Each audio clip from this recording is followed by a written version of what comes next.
Hello, everyone. Welcome to another episode of Science and Spirituality Talks. Today, our guest is Dr. Yousef Elyaman. He's a leader in functional and integrative medicine, and he's done a lot as it relates to, I would say, setting up clinics, working with a multidisciplinary team of many different specialties. And I usually see him at various conferences talking about things like nitric oxide, cardiovascular health. He teaches for the Institute for Functional Medicine. He also has a very nice platform that he has interviewed me for, which is FMP Essentials. What I most like about Dr. Elyaman is that when I look at his Instagram, which is very vibrant, very engaging, by the way, so definitely look at his Instagram. I really enjoy seeing the reels and footage from his cattle and horse ranch in Ocala, Florida. So I am interested to talk with Yousef today about his journey into science, into medicine, into healing, but then also I know he's a very spiritual person, so we're going to venture into that terrain. Hi, Yousef. Hello, thank you. And you said you just came back from the mosque, is that correct? I just came from the mosque. It's Friday, so Friday we have the sermon. That's perfect. So I noticed when you signed on to the call, you were very much in the Zen, and we were talking about how it was Friday, you were in traffic, but yet we are both in this state of having this deep, conscious conversation. And I really treasure you as a friend, I must say. You know, I've known about you in functional medicine for some time. You first got me very intrigued with your creativity in your Star Wars type presentation that you gave at the annual conference some years ago. And I'm thinking, this guy is really engaging. He's colorful. He's creative. He's really connected in. So it's a delight to have you here today. Let's talk about your journey into medicine, which I actually don't know so much about. Tell us about when you first decided you wanted to be a medical doctor. How did that transpire? How did that come about? So, to be honest, like from as far as I can remember, I wanted to be a doctor. Now, my dad encouraged everybody to become doctors. He's not a doctor himself, but he's entrepreneurial. But to be honest, just from as long as I could remember, I wanted to be a doctor. I remember going to the doctor's office when I was a kid. I remembered you're not feeling well, and then the doctor gives you a prescription, and then you feel better. So I think early on I wanted to be a doctor, and I went and I became a doctor, and I did internal medicine and pediatrics, and then I opened up my own practice, and I started seeing patients, and then I got frustrated because I realized all I was doing was just giving people prescription long term. I was looking at blood work. A lot of times they wouldn't feel better. They'd actually feel worse with the stuff I would give them.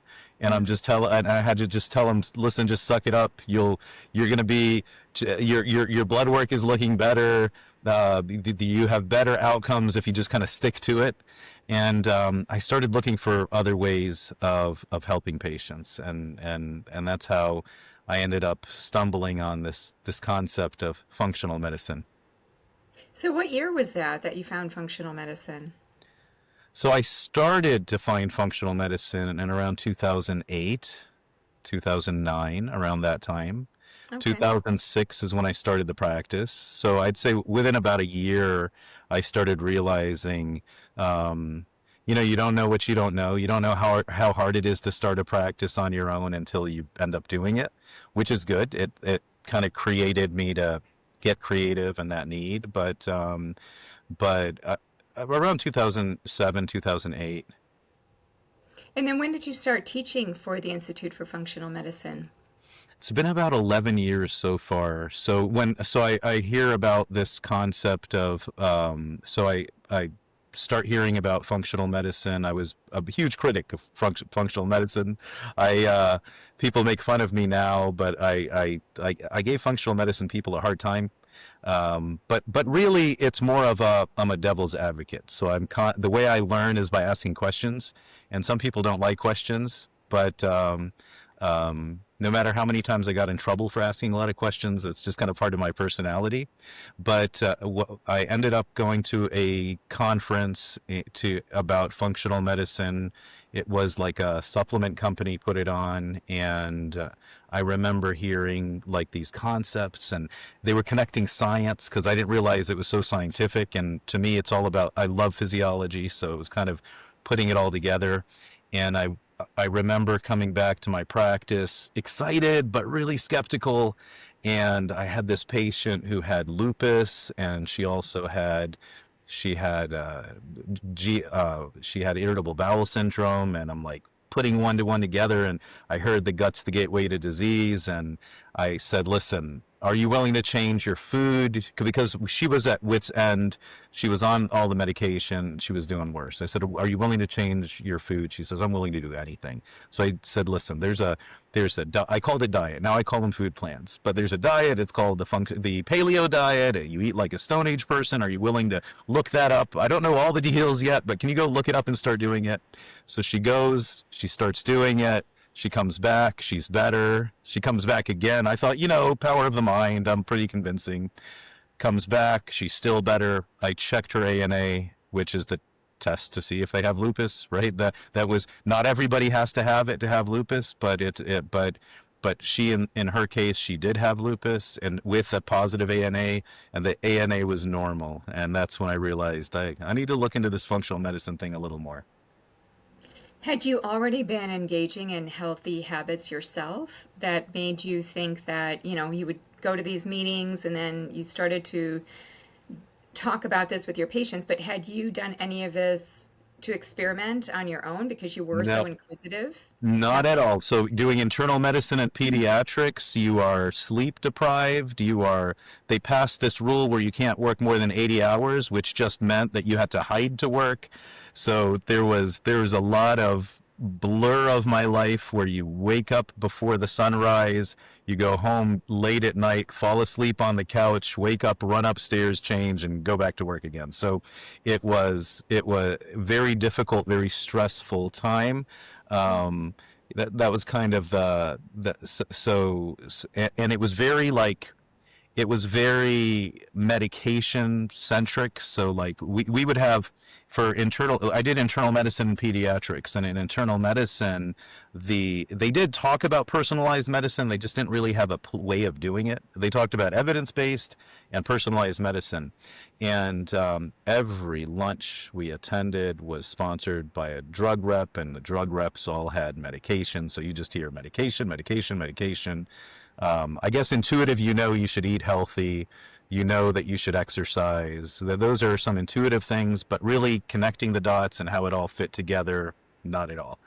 Yeah.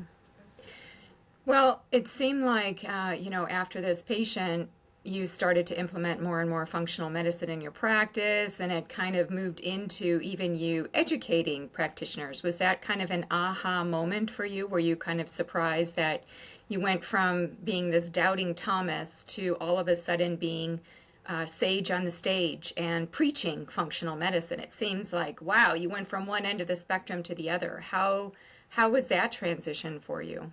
Yeah, so I found out about the Institute for Functional Medicine because this was just like a side conference, and I heard about AFMCP, and they were having it, which is the 5 day. Back then, it was a 5 day go together. It was in Tampa, so it was close by, and went to AFMCP and saw. I remember walking in and seeing. I think it was Dr. Hanaway was giving a talk, and I saw a dude in a turban. And being Palestinian, Polish American, growing up in Florida, there was a lot of bullying. There's a lot of Polish. There's a lot of jokes about.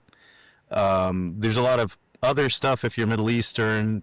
God forbid you're Muslim. I'm used to communities like looking at Islam, Muslims, Arabs in a negative way. So I see this dude in a turban, and I see the guy is Avicenna, who is known as the father of modern day medicine. And there was a quote since all disease have causes, then we ought to know the cause of sickness and health. And to those people that aren't in functional medicine, like, or that aren't in medicine, that just seems so like intuitive. Yeah, find out the cause, but that's not how that's not how we're trained. So to me, it was profound. And then what he also said is that the kind of helped unschool or make me look at it a different way. And that was that what he was saying is that we belong to a long tradition of healers. And these imbalances were real, that they mentioned back throughout the healing arts and ages were imbalances. They were true imbalances. They just might have had different terminology for them. And then he connected them to current imbalances that the pharmaceutical companies study so that they can make drugs. So when I was able to see that connection, and then when I also saw in the center of that matrix, so you're looking at these 7 underlying imbalances that can cause disease, that are things that you can prove in a lab. But then when he mentioned the psychological, spiritual, emotional state, and that's the central that drives it, that I was sold. That really, so I went and I said, at that time there was no certification, they were just starting it. So I said, let me certify anything IFM put out. I went and did, and that way so because I belonged to the first graduating class, I had an insurance-based practice. I remember coming back from the conference so charged and excited, and I had a patient upset with me because they're like, my family member needed you and you weren't here. And that made me realize, I need a team. And that's where we kind of added providers and health coaches, and because I realized it can't all just be on me. Because I was doing an insurance-based model, I had the volume, and I got access to advanced lipid testing early on, and I had done hundreds at that time of advanced lipid testings, and they needed somebody on the cardio module. And they called, invited me, said, we just want to see if you're available. And I'm like, yes, I'm available. Yes. And haven't looked back. I've been teaching every year on the cardiometabolic since. Well, and I've so enjoyed your teaching for sure. And so it's really beautiful to see sometimes how people's stories unfold in ways that we could have never have predicted. Yousef, I want to go back to something that you just said about your background, your family. So being Palestinian and Polish and growing up in Florida. So take us back a little bit. So did you grow up in the U.S. like your entire childhood? I And did. so I was you were born here? born Okay. in Chicago. My mom was 4 when she came to this country, and actually, her grandfather or her grandmother was born in the States, and then they went back to Poland, and that's how her father was able to be a citizen and come back. And then my dad came to the States, came to Chicago to study. So Is that how they met in that's Chicago? how they met. Yep. So, oh wow. So you could have been growing up in Chicago and we could have met way back when. That's where I'm also from. Could have, but yeah, he found there was an he married my mom. He found an opportunity, a business opportunity, and he moved to a place called Frostproof, Florida. So I grew Nice. up in Frostproof, Florida. Better weather there as well. So my understanding is that you're the eldest of how many siblings do you have? Of 15, small 15. family. Yes, 15. Wow. yes, yes. Oh my goodness. Wow. That's beautiful, to have that sense of community within your family. So out of 15 kids, did you feel like you were setting this imprint within medicine that your father really wanted you to go into medicine, wanted many probably of your siblings to go into medicine, like you said. So did you feel like you were kind of breaking ground, not just within functional medicine down the line, but also for your family and, setting the way for your other siblings? Yeah, as the oldest, and when you have a large family like that, it's you can't parents can't take care of 15 kids. The only way to do it is if everybody's working together. And so you kind of have to have this hierarchical system. So the older brother, there's a child that needs their diaper change. So I hand it to my sister, who hands it to my brother, who hands it to my. So soon you got like the 4-year-old changing the 2-year-old. But yeah, there. I think as the oldest, there's that strong responsibility you have. A lot of my childhood, I was working in my dad's stores. He was very entrepreneurial. So I remember I was like 5, standing on a milk crate, bringing people up. So it was kind of, yeah, there's responsibility. There's the family counting on you. And education is the way. So being Palestinian, we were displaced. So when you're displaced, nobody really, it's hard to find a home, and what ends up happening is you kind of you don't have time to complain. You just gotta toughen up. You gotta work hard. You gotta and education is one of those keys to have that. Maybe you can get some sort of freedom through education, through learning, through achieving something. Yeah. Yeah, no, that makes sense. I've heard that as well from other larger families. And what about any kind of religion that you had early on that informed you? With your mother being Polish, Mm-hmm. when I think of Poles in Chicago, and I had a number of Polish friends, a lot of Catholic traditions there. So did you have a mixed religious upbringing, or was it? Maybe you can tell us a little bit more about how that was for you, and if it was actually religious or spiritual. What did you experience as a child? Yeah, so my dad was really not practicing. Like, you're not supposed to drink alcohol. You're not supposed to. And he drank. Like, he wasn't a practicing. I don't know how much he even believed. And he met my mom. My mom grew up. She was very sheltered. Now you have the Palestinian side that has a bunch of kids, and then you have the Polish side that you have 2 kids. That's it. So my grandfather, rest his soul, he had 2 kids, and that was it. 2 girls. Okay, we're done. We're not going to try for a boy. So that's my mom's side. So he sent his daughters to Catholic school. It's the Polish thing to do. No dating, no going out until you're an adult. She became an adult and met my dad. They fell in love, and she wanted to know. My dad wasn't practicing, but she really wanted to know, like, what is this Islam thing about? Like, she didn't really know much about it. And she met one of his relatives who came to visit, and he gave her some books, and she read them, and she started reading more, and then she just fell into it. Like, she became Muslim. She puts on the headscarf, and she's asking my dad how to pray, and he's like, the first time he's like, no, don't. You're not ready, right? Don't become Muslim. Like, you're not ready for it. And she had to keep asking him till he's finally like, all right, fine. And I think by him seeing her practicing, when this is something he kind of grew up with, I think that shifted him. So then he started to practice, and he started giving up some of his bad habits, and I think having a parent that became a faith, not because it was just part of the culture, but because they were convinced, I think that really put me a little bit ahead. My mom used to have a lot of conversations with me. She would talk to me about God. I remember early on, I'd always think about God. I still remember, you know how sometimes you remember those memories when you were young? Just very, like, I was 5 years old in an elevator, and I remember asking my mom what I thought was a very serious question. Hey, Mom, does God have teeth? And the people in the elevator were like chuckling, kind of laughing, oh, that's cute, whatever. But to me, I'm like, no, I just want to know if he has teeth or not. Like, I thought it was so so what I feel like was instilled in me is this constant belief that God is there. There is a higher power surrounding us. So of course, I think we all go through our journey. We go through, I remember when I was younger, I would read religious books.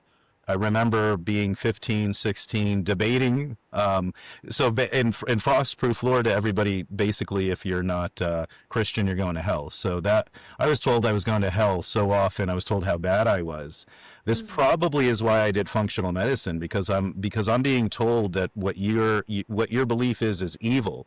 But inside my house, like behind the walls, we're being taught, take care of people, take care of your neighbor. It doesn't matter what their religion is. Like, so we're hearing one thing, but then we're hearing from other people. I'm hearing from other people something different. And I think that opened up my mind to, like, listen, there's a lot of perceptions out of there, and you can't just believe things at face value. You have to study them. That could be challenging. I bet that was a little bit, it sounds like when you were pretty close with your mother, having these engaging philosophical conversations, and it started to become a part of you. And so much so that you started to live more, I would say, within the religious tradition and abide by a lot of the texts and the belief system, right? And then you're confronted maybe with kids at school who are kind of showing that you're different and disparaging that. Yeah, they make fun of you. My mom wore a headscarf, so they made fun of that. They made fun of the kind of car we drove. They made fun of. So high school can be, especially back then, it may be getting better, I'm not sure, but high school and elementary school can be tough. You want to fit in. There was me, there was a Jewish kid who kind of faced a very similar, we were the only two non-Christians in the whole school. I think it was a bit challenging, but I think what it also did is help shape my beliefs and help me, like, really, it's hard because you want to fit in so bad, and I think it was a slow transition to not being ashamed of who you are and of your beliefs. And like I said, I really think that opened me up to be doing functional medicine, and the fact that so now I have this conventional medicine side that is saying there's nothing to natural medicine, there's nothing to any of this, it's hocus pocus, this is real medicine. But now, you know what? Your cousin just told me that I'm evil and I'm going to hell, right? So that I want the destruction of all of you. Like, so, and I know that's not true. So let me challenge this a little bit. And I think that opened me up to challenge it and to look deeper. Yeah. Oh, I really like how that you turned that into something that was beneficial for you personally. What do you think was your coping strategy as a teenager when you were going through these conflicting views? Did you try to find common ground, or did you feel like, did you go from, kind of embracing Islamic tradition and beliefs into saying, okay, I could see where they're coming from on this, like this could be our common ground? Like, did you try to find like how to relate to them that went beyond the religion? It really depended on the crowd. So some crowds you could be open. So I had some close friends that I could talk to, and they knew about the religion and they knew about our beliefs, and that was something that we could do kind of on a one-on-one level. But when it came to like a larger crowd, you just kind of hide, be quiet, and don't say anything. It's one of those, you're either cool or you're not. And I wasn't part of the cool club, so I just got to be quiet. Yeah. And so fast forward now to your 20s, and you're going through med school, and your late 20s, 30s, and now you have a clinic. How did your sense of being connected to your religion start to percolate on into your practice, if at all? Like, did you start to bring spiritual health into the conversation with your patients? Because that was one of the things that really turned you on at the AFMCP, was you started to see like, wow, functional medicine embraces spiritual health as part of the matrix. So how did you, as a religious person from a very young age, now start to bring that into your practice, if at all? Did you find some neutral talking points? Well, first of all, I've went through my doubt, and I went through a couple of eras where I didn't know what I believed. And I had to, just like evidence-based medicine, I needed evidence-based faith as well. So I really went through this journey of, number one, debating my friends. Shout out to all of the Seventh-day Adventists, because they're the ones that actually will debate you. Other people don't even want to debate or talk, because I learned so much about the Bible and I learned so much about my own faith from the debates, right? But as I started to get older and I hope wiser, I started realizing debating isn't like the real way. It's there there is there is religion, which is like rules and regulations, but there is a spirit that can come out of it if you're doing it properly, and that is better than any type of words, right? It's word. That being said, I had to find, do I believe in this religion or not, or is it just Muslims are born Muslim, Christians are born Christian, Jewish people born Jewish, and if you go to IFM, you end up just being spiritual. So like, what's happening here? Like, what's going on? So first of all, like it was, I looked into some of the scientific stuff, and I'll just talk about Islam, right? So from an Islam point of view, we have evidence that the Quran which is over 1,400 years old, hasn't been changed. How has it not been changed? Well, because it was memorized, it's in rhythm, it's recited. And it doesn't matter where you're at. Like you can go to Ocala, you can go to China, you got people, regardless of whether they knew Arabic or not, they have it memorized word for word with the rhythm, and not even the rhythm, with the accent. So the preservation of the text is a big thing, because if people are changing the religion and a whole bunch of people are writing things, then how do you even know what to believe? The other thing was the scientific miracles. So there is in the Quran, I remember when I took embryology, Keith Moore, a giant in embryology, puts in his book that there was very little advancement in embryology in the Middle Ages, except when it comes to Islam, because the Quran mentions all these stages of development and all these. So he I'm reading in my medical textbook from this world-renowned Canadian embryologist who's really, he actually is one of the pioneers in applied embryology. And now he's writing these things that there's no way they would have known this, right? The Quran mentions that we are born of nothing, right? Or God made us from nothing. And the Quran also mentions that God made everything living from water. And then the Quran also mentions that at one time, do you not see that the universe was fused together, and then God separated it, and it's separating, it's spreading as we speak.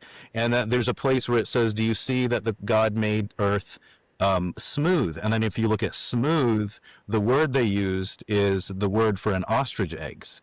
So, and then you hear about these early Islamic researchers, these pioneers that believed that the universe was spherical based on the way they read the Quran.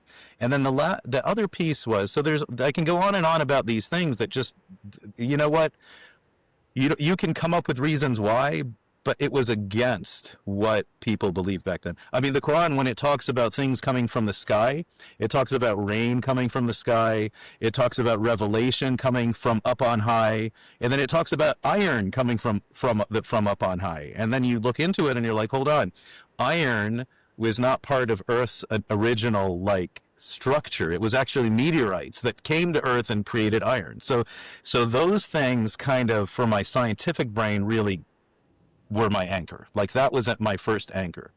But as I started to dig deeper into it, and you start getting the experiential, I realized the profound effect that it had on me, and it had on me not only as a person, but as a healer, as a father, and what it did for our family. Then you see that as well. And then even the Quran, like the Quran, what we are all taught, regardless of your language, what language you speak, you're reading it and you're learning it in the original language with the accent.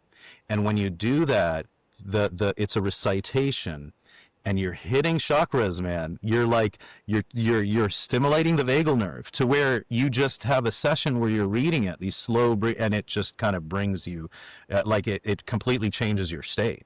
So I guess to answer your question, like I went through a time where I just said, okay, I'm not gonna, well, I don't know what to believe. It gets confusing because I'm a people pleaser. You talk to one person, you talk to another person, and well, that makes sense. That makes sense. I want to see everybody's point of view while I'm playing devil's advocate and not pissing too many people off, and kind of figuring out what I believe. And I remember one time I said, you know what? I'm just gonna pray my 5 prayers a day and not think about it. And I'm just gonna do it, experiment. I did it for about a week, and then all of a sudden, it's just the faith comes back. I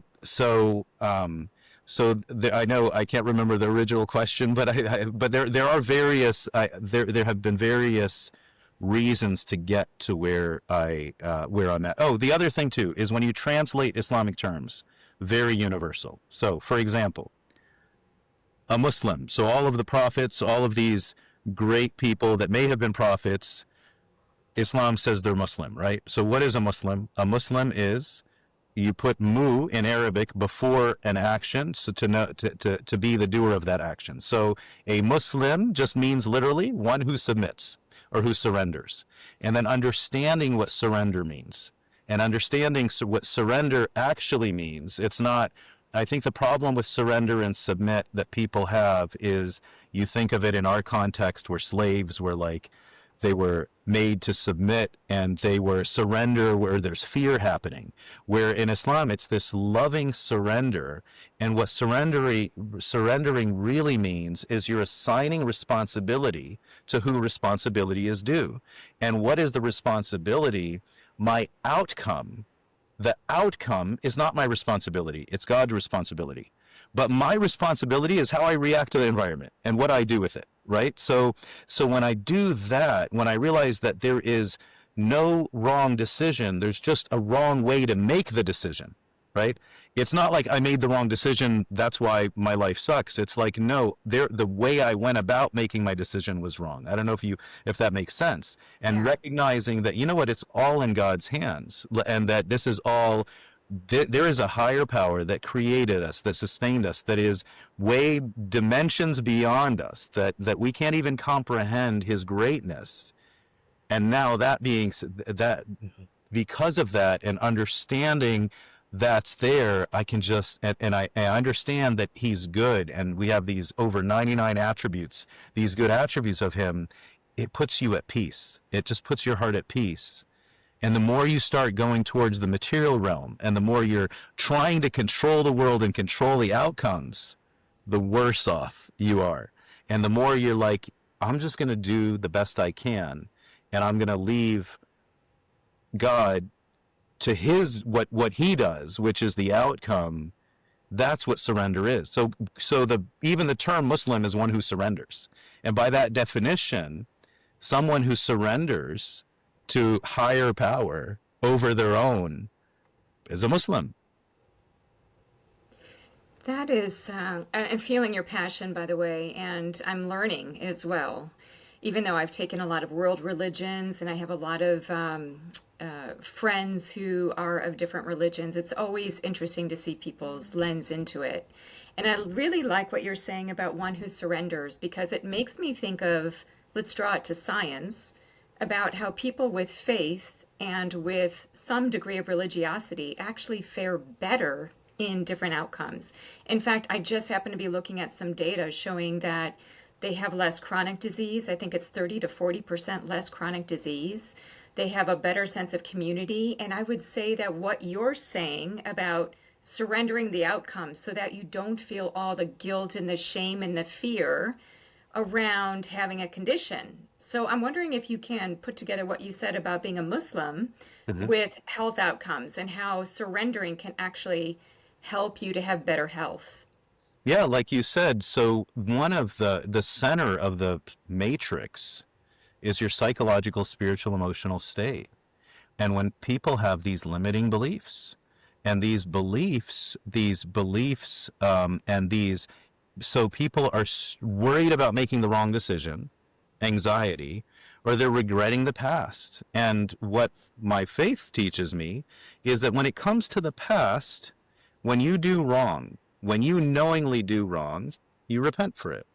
If you do wrong, you get a black spot on your heart. because we believe that there's a spiritual heart connected to our physical heart. There's a spiritual heart. You get a black spot on your heart. And if you repent for it, it gets washed away. But if you know something's wrong and you persist in it, your heart becomes sealed. And when your heart becomes sealed, the biggest symptom is justifying our actions. And you'll see people justifying wrong things all the time surrounding us. Look at the state the world is in.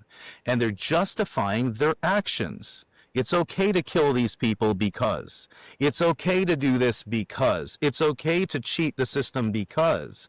And when you're justifying your actions, you're sealing your heart. And that's the symptom of it. And we believe that the spiritual heart is a mirror of God's attributes. So if we can cleanse it, then what ends up happening is we get to a point where you can see those people. You can see those people that cleanse their heart, that are constantly cleansing their heart, and you see God in them. It's like you see the reflection of God in them, because they're living those attributes: all merciful, all forgiving, all caring, right, most just. And so from a patient point of view, man, stress, worry, news, or so our belief is that you worship. Our whole purpose is to worship God, even though we don't have to. Right? The animals worship God because they kind of follow instinct. All creation worships God, except mankind. We have the ability to worship or to not worship. And when we worship God out of our own free will, that's just something beautiful. Like that's something, and worshiping God is whatever, as you're navigating through earth, you're living his attributes, and you're surrendering and realizing that no matter how much I accomplish and how far I go, don't get arrogant. It's God's will, and God allowed us. He allowed us, the originator of the heavens and earth, the sustainer of the heavens and earth. It's all a blessing from him. And actually, when you dig deep in the Quran, the real purpose, if you go deep, like there's a part where we believe in a being called the Jinn. Jinn are they're in another dimension, and they can go into our dimension as well, right? So it's we can see them sometimes, but usually they're hidden from us, but they can see us, right? So it's another creation, and we believe in Satan, and we believe that Satan is of that. He wasn't an angel, because angels we don't believe do anything wrong, but he was a jinn, and he was one of the most worshiping jinn in the universe. And because of arrogance and because of thinking he's better than others, that's what made him fall, right? That's what made him turn against God, and the arrogance. And then what he says is, he asks God to give him respite till the day of judgment, so that he can take as many humans as he can, because he got jealous of mankind. So I want to take as many as I can. And this is the interesting thing. God gives him respite, and he says this. He says, I will come to them from the front, from the back, from the right, from the left. And then he mentions what his main objective is. He goes, you will find that most of them are ungrateful. So the purpose to not be like him, to not be like who was on the best path and then became the lowest of low spiritually. Number one, stay humble. No matter how much you learn or how much you know, stay humble. And number two, be grateful. And then in another place in the Quran, it says, we created you and we gave you sight, hearing, and intellect so that you may be grateful. And I think gratitude is the key. Gratitude and humbleness are the two things to strive for. And if you have gratitude and if you have humbleness, it pushes out all of those negative emotions that are causing our patients to be sick. And we even see the science of humility and gratitude and how important that is for our state of well-being. So thank you for mentioning those two. What about, you mentioned about worshiping God. How do you do that? What is your daily practice or weekly practice? How do you do that? Okay, so there's the outer religion, and then there's what's happening on the inside, the spiritual side. And we believe that there is a spiritual parallel to the physical things, right? So we as Muslims, we pray 5 prayers a day. So you wake up in the morning, it's a set ritual prayer.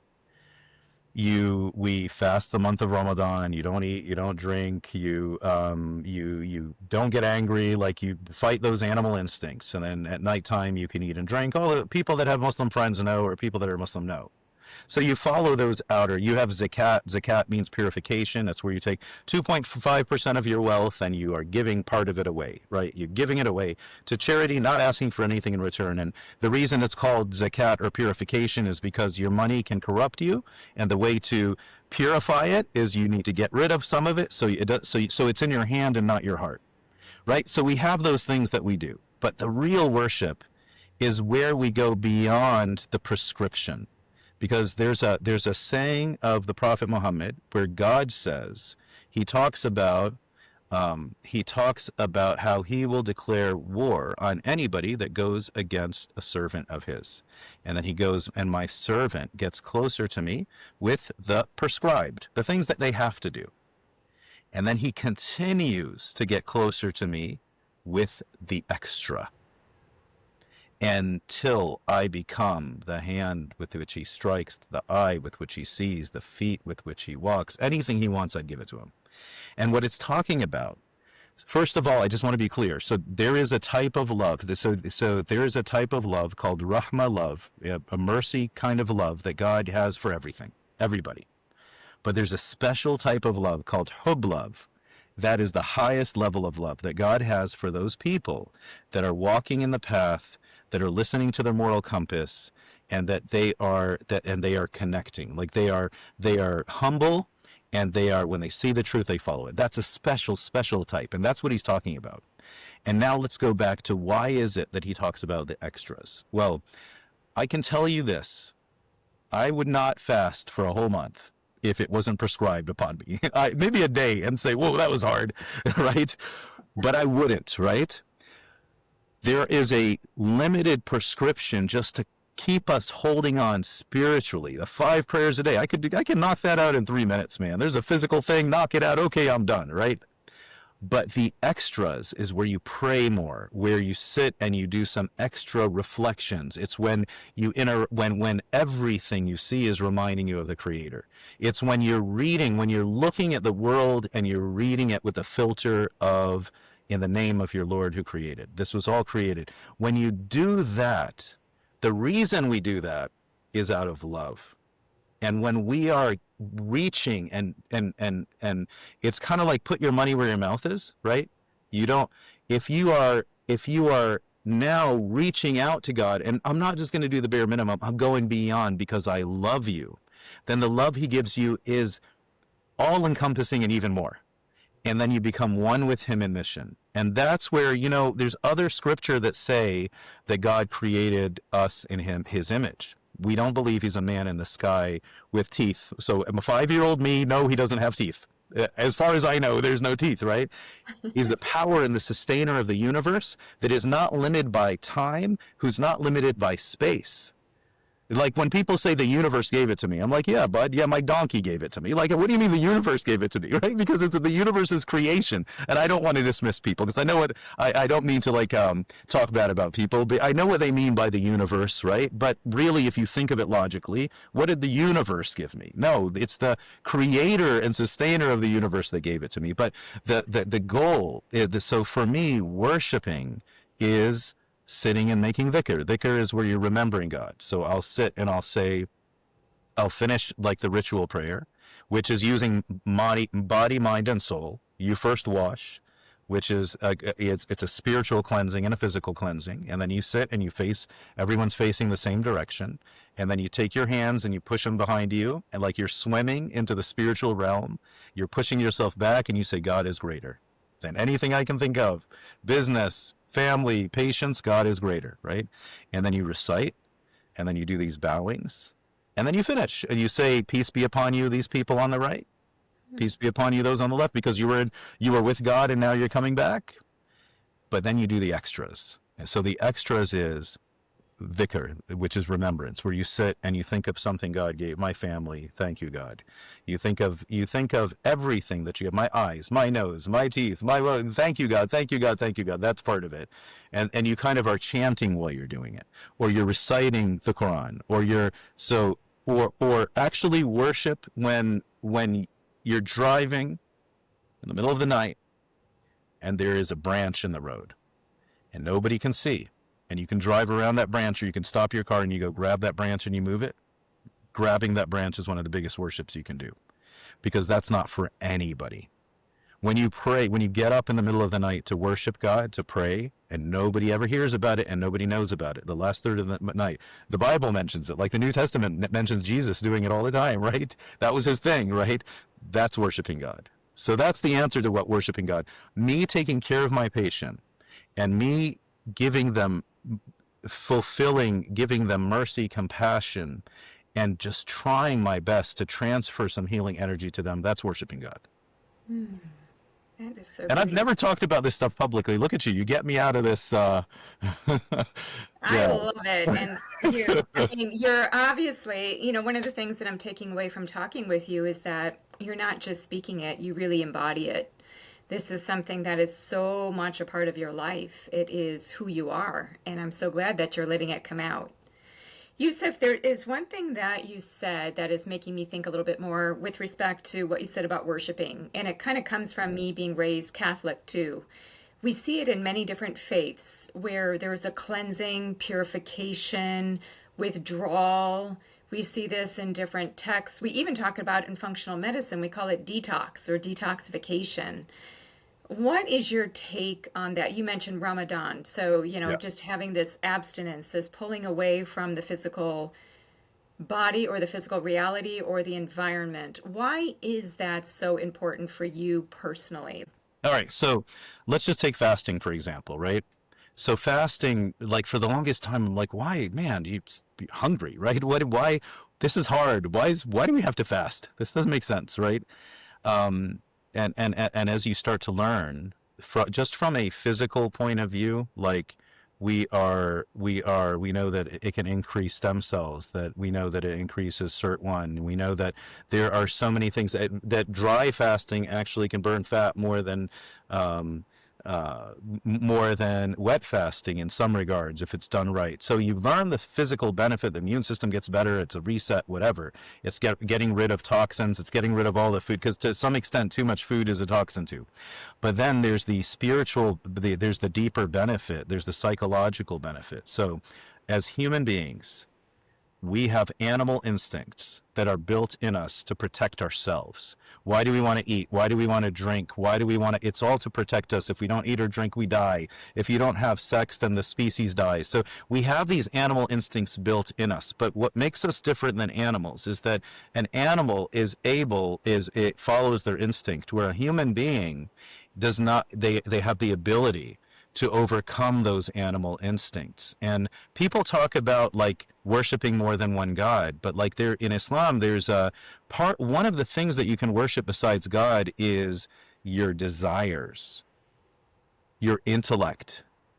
So when I am fasting, not only am I realizing there are people in the world that don't have access to food, and gives me more empathy towards them, which gives me more compassion for them, which makes me try to help them more. Not only that, but when I want to eat and I can eat and I don't, and when I want to drink and I don't, I no longer become a slave to food or to my animal desires. And it's hard. It's not like, so people think like spiritually you just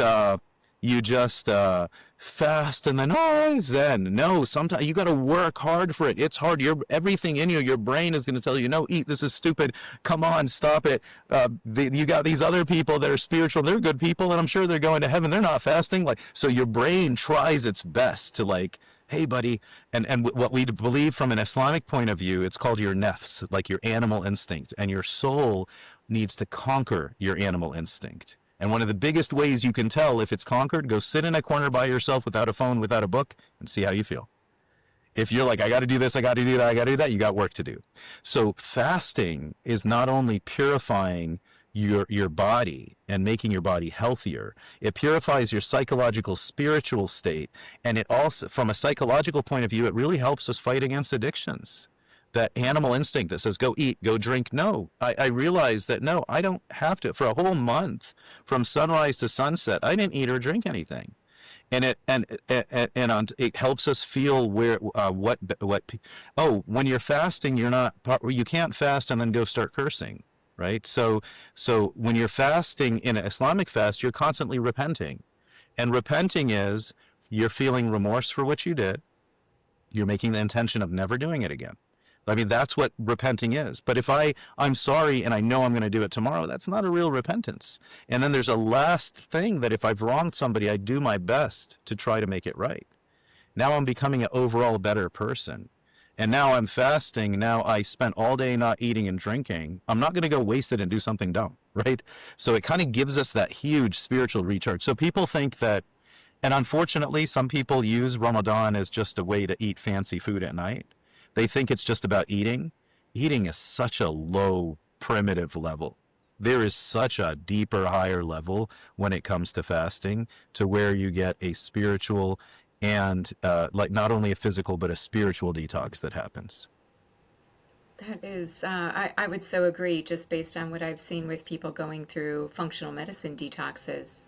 I'm just wondering, just for us to zoom out into the macro of the world that we live in, because if you look at functional medicine and even science, there's a trend towards all of these different fasting approaches. And many times I think whatever is trending is telling us not just about our physical connection to the environment or to our bodies, but maybe it's a call for something bigger and greater and more spiritual, and a release from being shackled by a lot of our addictive nature, or again, just like you said, the more primal aspects, which we try to better rein in. Do you think that all of this talk of fasting mimicking diets, intermittent fasting, time restricted feeding, on the overall sphere, because I would say about 15 years ago, this wasn't so popular. Right. Is it a call for greater societal spiritual connection? Really hope it is, and I think to some people it is. But I think, like I mentioned, there is a spiritual parallel to everything we do. But sometimes we just go through the physical motions and we don't get the spiritual. And I would hope that people would pair the intermittent fasting with the being able to feel your feelings and not trying to suppress them, and changing one addiction for the other. So I think that using it, you could use it as an opportunity to heal the spiritual as well. But I'm not sure everybody does it that way or thinks of it that way. Sometimes it's just a fad. And sometimes it's the science catching up with ancient wisdom. Because fasting, I grew up hearing fasting is bad for you. And we're like, no, it's not. I swear, my kid's fat. Like, we don't teach our kids, hey, you better fast. The kids are wanting to be like us. And then I'm going to do a half day. You're like, are you sure you're ready? Yeah. So by the time they're like 7, 8, 9, they're fasting. Mm-hmm. And there are studies on people that are going through Ramadan. Yes. And showing improvements in lipids and metabolic biomarkers. So, it's one of those things that I think crosses the line between science and spirituality, is this need to cleanse, because it's an ancient practice. So I'm glad that you mentioned that. I'm just reflecting on your upbringing and kind of the struggles that you had, even kind of coming into your own with your own religion. And I'm just wondering, because it feels so counterintuitive, and it's kind of perhaps a trite question, but I want to hear your take on it. How is it that something so well-intentioned like religion, all of the things that you mentioned, humility, gratitude, being in the image of God and in serving others and doing things without the intent to get something back, all of this that you're describing, we see in other religions. So why is it that in so many areas of the world where there are certain religions, we see so much strife, war, combative behavior? I mean, it seems antithetical to what the religions are all supposed to be cultivating. So how does religion create the sense of destruction? How Yeah. does this even happen? What's your philosophical take? So if there was no religion on earth, they would still be fighting and killing and strife. Anything that is a powerful tool is also a dangerous weapon if used wrong. So if religion couldn't push you in one direction or the other, then it's what is it? It's not. It isn't powerful. But religion is powerful. We believe that your nefs, your physical, you have your soul, and your soul needs to get in your nefs or your animal instinct under control. And we have these tendencies. And one of the tendencies people can get is like a cattle-like grazing. So it's called the Bahimi nefs. Cattle-like grazing is you get your joy from eating and drinking and having sex.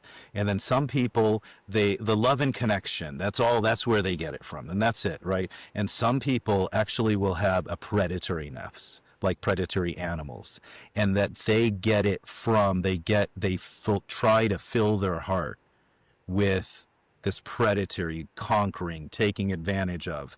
And then what happens is you have those predatory people that want to, we know this, like in psychology, we know that if you push competition, you start losing love and connection, right? It has to be balanced. But when they're all about the predatory, and when they lose their morals, and when they're able to lie, and when they're able to say whatever it takes, because they are worshiping their desires, they're worshiping what they want. And what ends up happening is they manipulate the masses. And they manipulate the masses to thinking your religion is telling you to do this. Like, for example, why is it that in Islam, dying, standing up to a martyr or standing up to an oppressor is like going right to heaven? Why? Because our job is to conquer our animal desires. And then, so my animal desires say, run away, that guy, that's an oppressor, run away, don't. But if you stand up to them for justice, then what happens is that now you've conquered those desires. That's what fasting is doing. You're conquering those desires. So what ends up happening is that people will use that, and they'll use it to manipulate other people. And there's like what I believe is a poor understanding of religion in general, because when it just becomes something cultural that people are doing, and because so many people, I'm sure you saw this in the Catholic faith, people are doing it, they care about what other people say. Oh, we got to go to church because what's going to happen if the family can't, if XYZ family doesn't see that we're in church, right? Or we're in the mosque, so when it becomes just a cultural thing. So what I see from for what religion is, I think that religion has a bottom low level of just going through the motions that is great to educate children, right? This is good, this is bad, this is heaven, this is hell, right? It's very got a black and white. The problem is people grow up and they turn 50, 60, 70, 80, 90, and that's their same understanding. When what the religions really have in them, they have this deep spiritual peace that is like I'll tell you the principle, no bad ever befalls a believer, right? No bad. Everything that's done is done for you. Either it's making you stronger, getting you closer to God, or it is benefiting you. There's so many reframings in religion.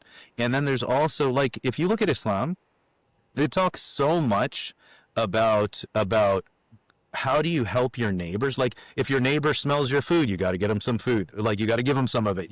Or you want to give them some of it. Take care of your neighbors. And it goes to like 50 houses away neighbors, to where some of the companions of the Prophet, peace be upon him, they actually thought one day he'd say your neighbors are going to inherit your wealth, because he talked so much about it, and it had religion didn't really play a role in it. So I think to answer your question, you can make anything ugly, and I could take a chainsaw that is great to chop down a tree, but you put it on someone's leg, you're going to hurt them, right? And I think it's just a misuse of a powerful thing. Yeah, thank you. You're bringing out the nuance, right? It's not just a binary way to look at life. There's a spectrum in between of what we do with that information. So one of my Islamic teachers, his whole, by the way, he has a PhD in quantum physics. His whole thing, the whole thing he keeps reiterating is that anything you learn, anything you study, anything that you're trying to embody, you have to think of it on yourself. Don't think, oh, my wife does that, I need to go tell her. Oh, I know someone that does that. You think, Mhm. how is this applying to me? How do Yeah. I use this to purify myself? I'm going to assume that everyone else is better, right? And I'm going and focus on me, and then hopefully they'll get benefit just from being around me. And I think like that's what when people take religion kind of from a more superficial level, it's and they don't have a strong foundation. They don't really know what they believe. They don't really, they change it. You know what? I like this part, so I'm going to keep it. I don't like this part, so I'm just going to get rid of it. No scientific rigor. Just when it's just wishy-washy, then you pretty much worship your desires, and you can be moved all over the place. Like, Hmm. And I think that there's a way to do that without shame or guilt, because we think about, using again religion in such a way to evoke fear or to force yeah, people into doing certain things, right? Like we could take a lesson in exchange with another person and say, okay, how is this mirroring something that I can improve upon? Rather than just, again, get mired into like, oh, I'm such a bad person, because we don't want to just create more of that negativity, right? We want to work to overcome and to do that in a healthy way, because I think otherwise, that's why there's the yeah, phrase Catholic guilt, like you go and you say your sins to the priest, and there's a constant feeling of like you're dirty, you're unclean. And I right. think that there's a piece of that, but how do we not turn it into something that is self-deprecating and No, something that can be empowering? so we're taught in Islam, we're taught that nobody is, that you cannot think you're better than anyone based on their race or their status. The only way that you can be better than anyone is closeness to God, and only God knows who's closer to him. So there is a built in the religion, although yes, people use it for shame and guilt, and religious trauma is very real across all religions. Unfortunately, people use that powerful tool to manipulate, right, others. But that was like what one of my teachers, what he pushed: stop using it for this shame and guilt. People, because here's the thing. So for the primitive mind, for the childlike religion, heaven bad, heaven good, hell bad. I don't want to go to hell. I want to go to heaven. But the more you get into it, the reality is that what you want is closeness to our higher power. And that's better than that's better than the deterrence, and that's better than heaven. So there are many Muslims that are like, all I want is to just get in his presence. And then we're taught there's three in you Deanna, in your world there are three players. There's you, there's the life of this world, and there's God. If you take the life of this world out of your heart, you've connected with God. Back to the surrender piece, right?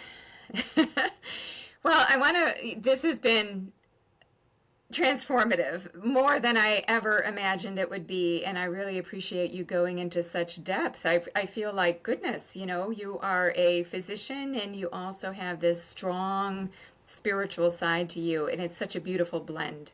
You also have a fun side to you that I want to Yeah. showcase to everybody. You really are fun. Whenever I'm in your presence, you have this feeling of lightness and joy. And so, again, back to when I first met you, when I saw you lecturing and, just really having fun on the stage, teaching through the Star Wars metaphors. But one of the things I see you doing now is that you have a ranch. And I really do appreciate when you have videos with animals. I think you had one with owls. You were at night, you were kind of showcasing and just taking videos of owls. You'll do that with goats. And so tell me more about your creative, fun, kind of earthy side, where you're not being a doctor and you're not necessarily thinking about doing your daily spiritual religious practice, but you're just enjoying life with your family. What does that look like? This is where marrying the right person is helpful, right? My wife is all about outdoors. Like, she made me, before we got married, she's like, you need to get me horses. And I'm like, yeah, I'll get you horses. Never thought I'd be able to, right? So I'll tell you this. My inner nefs, like my animal instinct, goes towards grazing, goes have the popcorn, watch TV, play a video game, and having the people you surround yourself with are important, because when your wife tells you, "Hey, I want to get a chicken," it never stops at a chicken. It never stops at a horse, because now we have multiple horses, and we have mini horses, and we have 4 like areas of chickens, and we have mini goats, and it doesn't stop. And oh my God, the big red flag is when somebody tells you, "Hey, I want to start making sourdough bread," because then you know where it's going. So all joking aside, I could tell you that we do have the farm, and I will push myself to go out there and to be with the animals, and to do the chores of the farm with the children, and to go to the garden. And when I do, I'm always happy. But my inner tendency is, I just want to make PowerPoint presentations about functional medicine. That's really, I sit and my wife is like, "Why are you working?" I'm like, "I'm not working. This is my creative expression." And now with giving myself the commitment of doing 1 video a day, like, there's a lot of creative expression happening, to where she's like, "Okay, stop the creative expression. Come help me milk this cow." Wow. Well, I definitely see that in you. And you have taken this new direction with all of your videos and the reels that you're making. And I noticed that. I was thinking, oh, this is how he's moving his creative expression through, because I could see you were very excited. You were texting me with all of these reels. And so keep at it for sure. And what I would say, at least what I really enjoy, is I love seeing you being a human, being on the farm. And yes, of course, being the physician, the educator, the spiritual person, the wise one. However, there's just something really refreshing about seeing you talking about owls and goats. And it just feels like so connecting. To me, nature is such a point of connection to the divine. So it just brings that out for me when I see your videos. Actually, I want to tell you, a lot of Muslims don't even know about this. So we believe in Islam. We believe that everything is worshiping God in its own way, right? And then, and everything, so we believe the trees and the owls and the goats, they're all worshiping God. They're all remembering God. And there is a saying of the Prophet Muhammad that says that when you come across the gardens of heaven on earth, graze in them. What are the gardens of heaven on earth? It's the circles of God's remembrance. So when you go out in these communities of animals and insects and trees, and they're all worshiping God, and then now you go and you use it to reflect on the greatness of God, and to reflect on and to remember him as well. If it's reminding you of that, that's you grazing in the gardens of heaven on earth. I like that. I'm going to ask you a fun question. What's your favorite animal? If you had to just like spend time with one animal, what would it be? Oh, that's a tough one. Cats. I like cats, but then they drive me crazy, especially when they don't.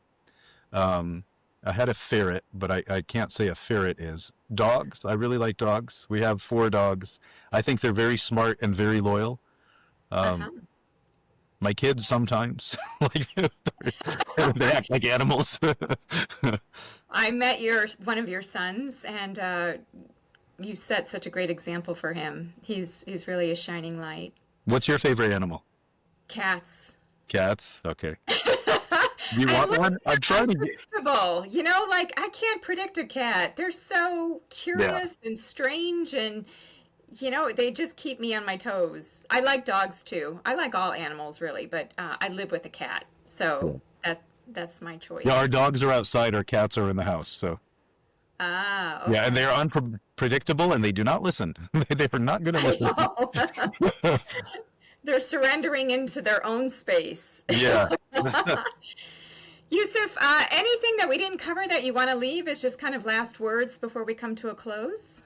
No, I would just invite everybody to really, first of all, let's stop judging each other. Let's think good of each other.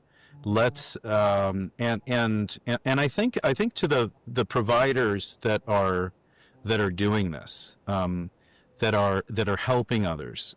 Really, what I would encourage you to do is really dig into your own spirituality and your own why, and also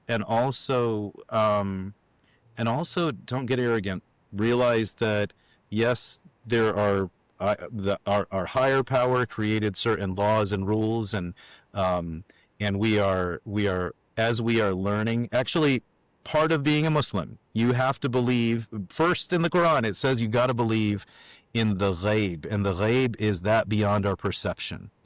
So as we start to develop technology that helps us see different pieces of the puzzle, once you figure those pieces of the puzzle, don't get arrogant, get humble, and just fill your heart with gratitude. Like gratitude, I think, is where it's all at. Well, those are my takeaways from this conversation with you. The two big principles that are spiritual and scientific: humility and gratitude. We can all have a little bit more of those things, right? Thank you so much for this conversation. It's been a delight, and it's been great getting to know you better as an individual and as a friend. So thank you, Yousef. My pleasure.